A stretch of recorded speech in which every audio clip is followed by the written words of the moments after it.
The grand ballroom shimmered under the glow of crystal chandeliers, their light refracting across polished marble floors.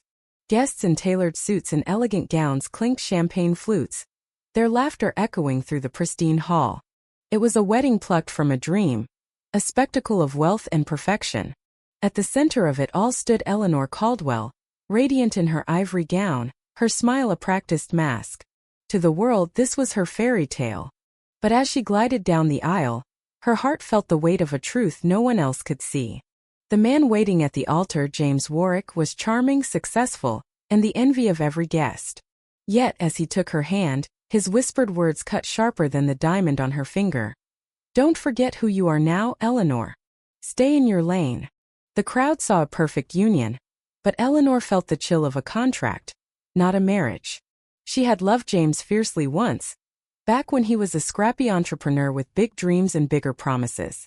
She had been his confidant, his cheerleader, pouring her energy into his fledgling tech startup, while setting aside her own ambitions. She left her job as a junior architect, moved away from her parents' cozy, laughter-filled home, and believed in the life they would build together. But somewhere along the way, love morphed into obligation, and respect curdled into control. The man who once looked at her with adoration now saw her as an accessory, a prop in his carefully curated world. Their new home was a sprawling 6-bedroom estate perched on a hill, complete with a wine cellar, a home theater, and a pool that seemed to spill into the horizon. It was breathtaking, but it was not hers. Every detail was chosen by James or his team of designers, from the sleek furniture to the abstract art on the walls. Eleanor longed to make it a homito, hang photos of her family, to create a cozy reading corner with mismatched pillows, to plant a small garden of lavender and rosemary. But James dismissed her ideas with a smirk. "This isn't a cottage, Eleanor. Leave the rustic nonsense behind." The house remained a showpiece, cold and immaculate, a reflection of their marriage. Eleanor tried to breathe life into it. She cooked elaborate dinners, setting the table with care, only for James to arrive late or not at all, citing another urgent meeting. She waited in silence, the food growing cold, her heart growing colder. The only space she claimed was the laundry room, a small utilitarian corner James never entered. There, folding linens under the hum of the dryer, she could hum old songs from her childhood, songs her mother sang while kneading dough in their tiny kitchen. She cracked the window, letting the breeze remind her of a world beyond the estate's iron gates. It was her sanctuary, the one place she wasn't invisible. James's control tightened like a noose. He interrupted her when she spoke, his tone dripping with condescension. "You don't need to chime in, darling. No one's here for your opinions." He chose her clothes, her friends, even her hobbies, insisting she join a yoga studio with his colleagues' wives, women who gossiped about designer bags and vacation homes. Her dreams of returning to architecture, of sketching buildings that told stories, were mocked. "What, you think you're going to design skyscrapers now?" He'd laugh, pouring himself another scotch. "Stick to folding towels, Eleanor. It suits you." She had given up so much: her career, her independence, her voice, believing it was the price of love. But love wasn't supposed to feel like erasure. He controlled their finances, giving her an allowance like a child, and forbade her from working. "It'd make me look like I can't provide," he'd snap. When her college friend Sarah planned a visit, James barred her from the house. "We don't associate with people like her anymore. She's beneath us." Eleanor stood frozen as Sarah's car pulled away, her friend's confused wave haunting her for weeks. Slowly James had isolated her, severing every tie until she was alone in a house that felt like a mausoleum. The mirror became her enemy. Each morning she saw a stranger staring back, perfectly made up, impeccably dressed but hollow. The woman who once debated urban design with passion, who filled sketchbooks with vibrant ideas, was gone. Her days were a blur of empty routines. Yoga classes she hated, lunches with women she barely knew, and endless hours waiting for a husband who treated her like a ghost. Numbness settled over her, a heavy fog she mistook for peace. At least numbness didn't hurt. To the outside world, James was a prince. At galas he charmed donors and investors, his arm around Eleanor as he spun tales of their perfect life. He posted glowing tributes on social media, gifted her diamonds on anniversaries, and held her hand for the cameras. But at home, those hands never reached for her. His smiles hid a need for control, a need to mold her into his vision of the ideal wife. At events, he'd whisper instructions. Don't talk too much. Smile but not too wide. People notice when you look unhappy. She played her role, a marionette in a play she never chose. One evening at a dinner with potential investors, Eleanor dared to mention her college studies in architecture. The words had barely left her mouth when James cut in, laughing. She means she doodled houses in a notebook. Nothing serious. The table erupted in chuckles and Eleanor's face burned. That night, she locked herself in the bathroom, the shower drowning out her sobs. She didn't want him to hear her break. She didn't want him to know she still had pieces left to shatter. The end came quietly on a Tuesday morning. James slid a stack of divorce papers across the kitchen island, next to her untouched coffee. Sign these, he said, his voice devoid of warmth. He didn't look at her, already scrolling through his phone, scheduling his next meeting. Eleanor's hand trembled as she stared at the documents, her voice catching. Why? She whispered. He shrugged, eyes still on his screen. You're not the woman I married. You've got no drive, no spark. You don't fit in my world anymore. He listed her failures like a performance review. She lacked ambition. She didn't keep up with his social circle. Her charm had faded. Each word was a blade, carving away the last of her hope. But the final blow was his casual cruelty. My lawyer says you're not entitled to much. You didn't work, Eleanor. You brought nothing to the table. The man who had vowed to cherish her now saw her as a line item to be erased. She signed the papers in silence, her heart splintering as he sipped his espresso unmoved. The divorce was a massacre. James's legal team, a pack of wolves in tailored suits, tore her apart in court. They painted her as a parasite, a woman who'd lounged in luxury while contributing nothing. She has no income, no dependents, his lawyer droned. She chose a life of leisure. Eleanor tried to speak, to explain how she'd managed their home, supported his business, sacrificed her dreams. But her court-appointed attorney, overworked and underprepared, fumbled her defense. The judge barely looked at her. The ruling was brutal. No alimony, no property, no share of the tech empire she'd helped nurture in its infancy. She left the courthouse with a manila envelope and the echo of James's words. You don't deserve anything. The fallout was swift.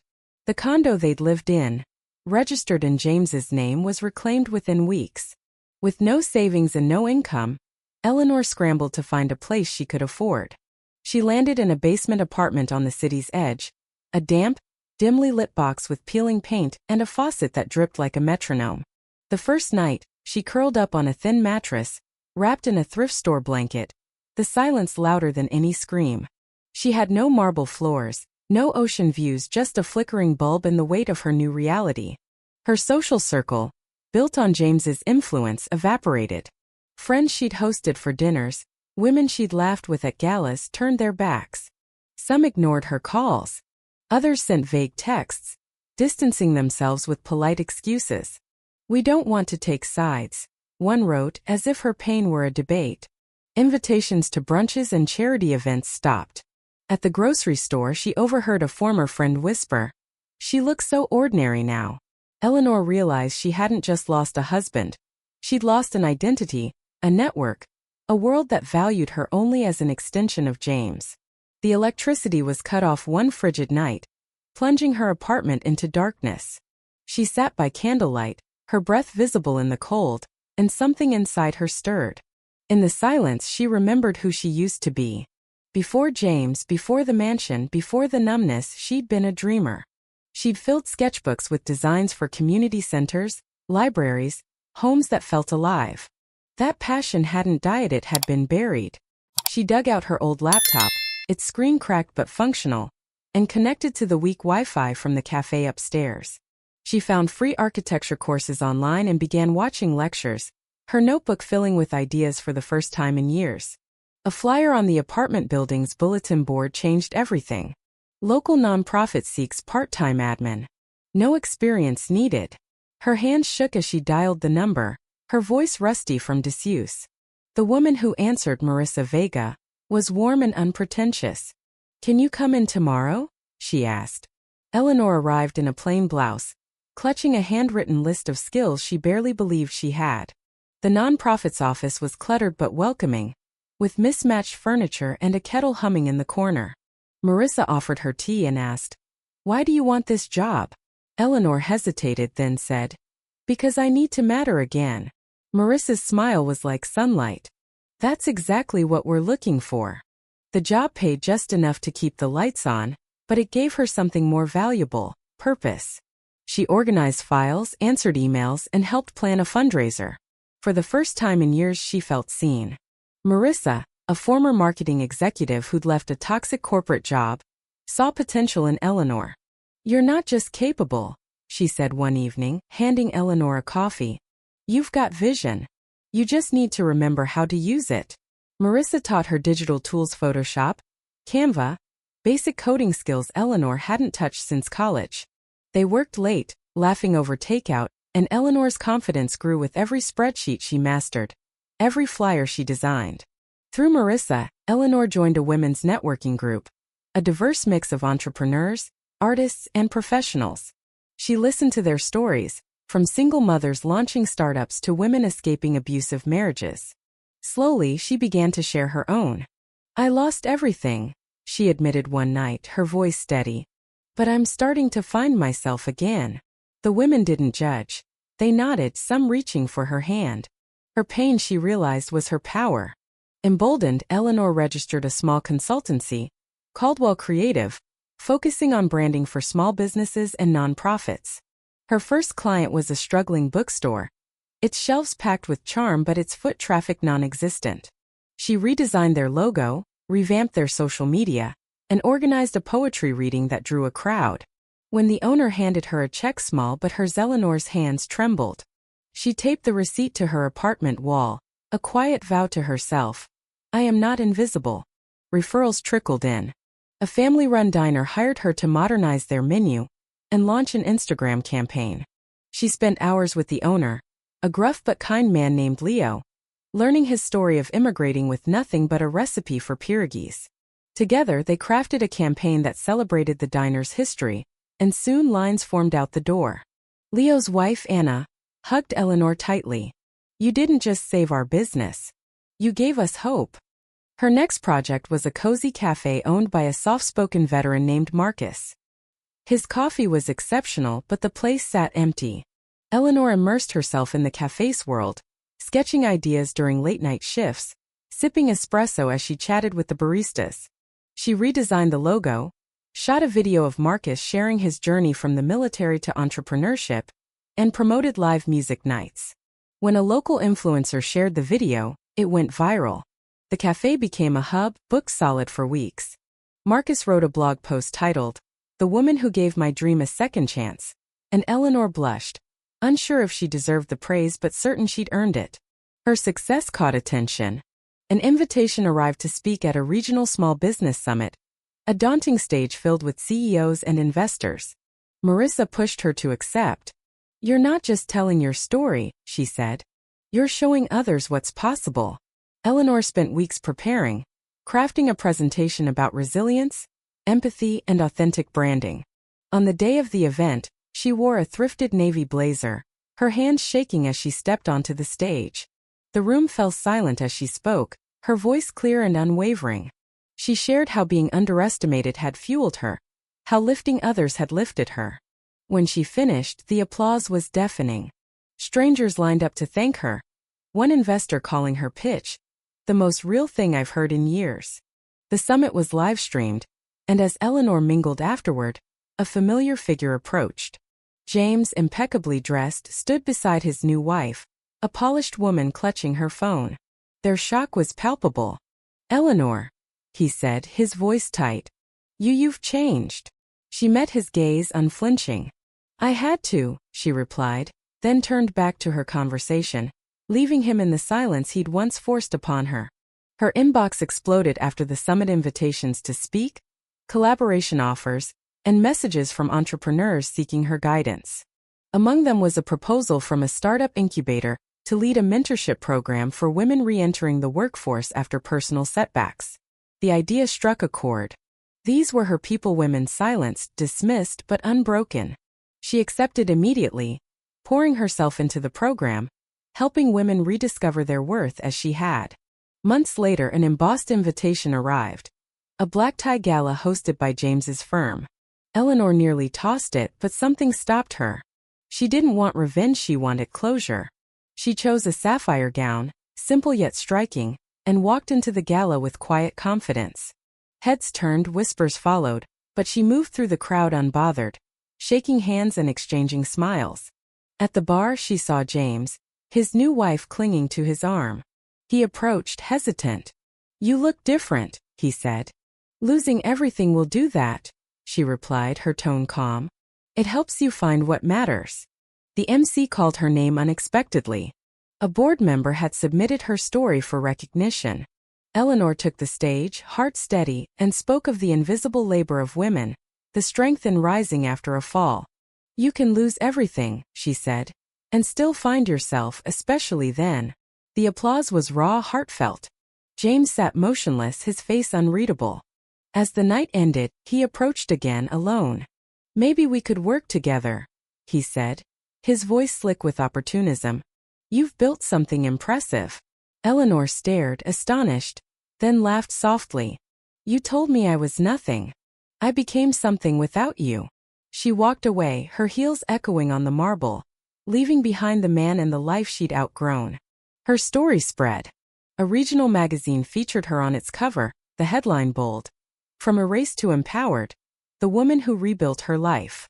The article detailed her journey, from the divorce that left her with nothing to the consultancy now transforming businesses. At the nonprofit, her colleagues cheered. Marcus sent a tray of muffins with a note. "To the woman who makes us all believe."